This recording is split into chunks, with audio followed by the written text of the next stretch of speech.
vengeance. In a world trembling under oppression and doubt, God raised voices of truth that no power could silence. From among ordinary men, God chose a servant of faith and power, a life that testified to unshaken love. The air in the hall was thick with whispers, but Stephen moved with a calm that cut through it all.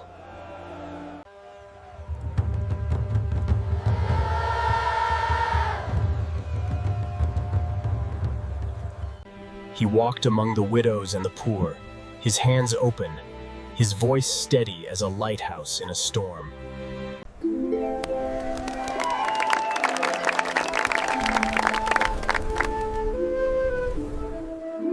He spoke of Jesus with a quiet, blazing power, and the crowd felt something rise inside them.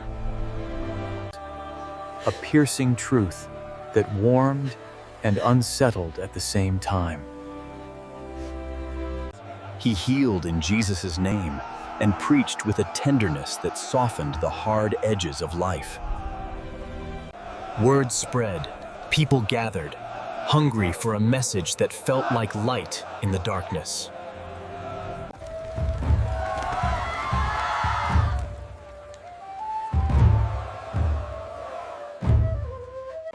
Yet where there is light, there are shadows. Cruel shadows that hated the glow he carried. Brothers and sisters, look around you. The Lord has shown us favor this day. Rejoice in his name. Stephen's life became a threat not because he shouted, but because his wisdom and the spirit within him burned with undeniable clarity. The religious leaders saw their grip slipping as more and more people followed him. It is blasphemy. We must act now. The crowd grows restless. Fresh dates. Get your fresh dates. They twisted his words, cried blasphemy where there was none, and hurled charges before the Sanhedrin to silence him forever. Blasphemy, that bitter weapon of power, was the charge that could crush him under the weight of the land's might. This audacity will not stand. He blasphemes against the Most High. In the Sanhedrin, Stephen stood tall, not with bravado, but with a fearless honesty that unsettled the room. He spoke not as a conquered man pleading for mercy, but as a living witness, a man unafraid to name truth. Guilty of an affront to the temple. He must be stopped before the Passover.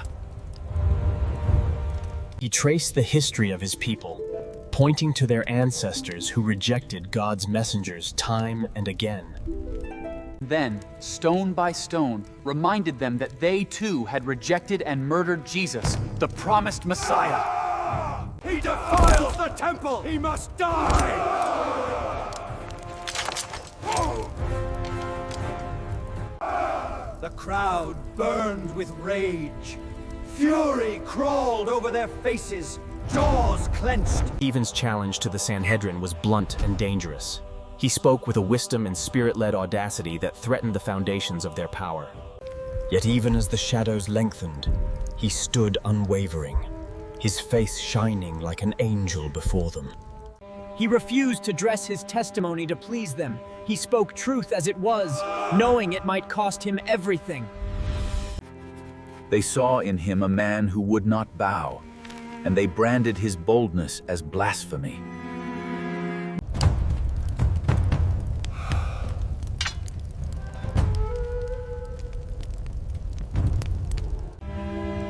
When the charges were finally spoken, Stephen did not plead or recant.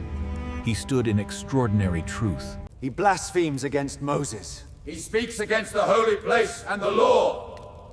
This man must be silenced. He reminded the council of their history. Joseph, Moses, the prophets overlooked and rejected. Then he laid the weight of guilt on Stephen declared that the heavens opened and the Son of Man stood at the right hand of God, truth like lightning cleaving the room. The Most High does not live in temples built by human hands. He blasphemes! Stone him! This wasn't merely disagreement.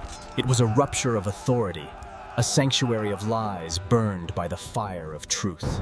Blasphemer! How dare he speak against Moses? Drag him out of the city! They rushed him, dragging him beyond the city. Rage like a flood. Fear, power, and pride carried them outside the gates. They covered their ears, screaming to drown the truth, then dragged him outside and began to stone him, cruel hands driven by fear and pride. The first stone struck, and yet his face shone like an angel's. Stephen looked up and saw the glory of God, and Jesus standing at the right hand of the Father. He faced the crowd and the truth, refusing to compromise. His faith stood unshaken, burning with love even in the dark. He did not curse his accusers, but prayed for them.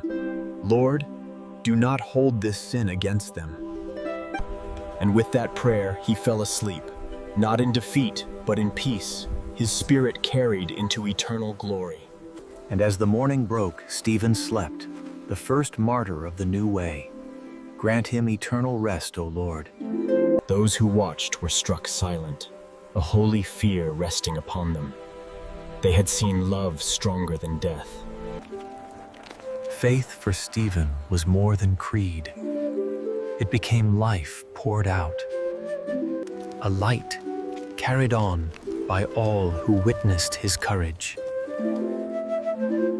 The Lord is my shepherd, I shall not want.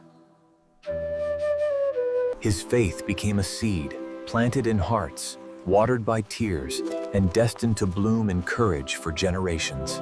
The heavens received him, and angels rejoiced, the first of many who would bear witness through love. True faith does not falter in fear. It burns bright in trial, living on in every heart that chooses truth over comfort. Stephen, the first martyr, a light that cannot be extinguished. Morning came over Jerusalem, and the earth was quiet. Yet heaven still sang of the faith that would never die. From that hill, the light spread over deserts, mountains, and seas, a living witness that no stone could silence. The same spirit that filled Stephen moved through every generation, hands carrying the light of truth to those in darkness. Through persecution and peace alike, the cross still stands. The light moved to the nations, to every desert and shore, until the earth itself shone with the glory of Christ. From Jerusalem to the ends of the earth, ABN carries the light of truth, faith, and hope to all nations. The mission continues through you. Every prayer, every gift, every heart that stands with ABN. Join hands with ABN. Pray, give, and shine the light of truth to every nation.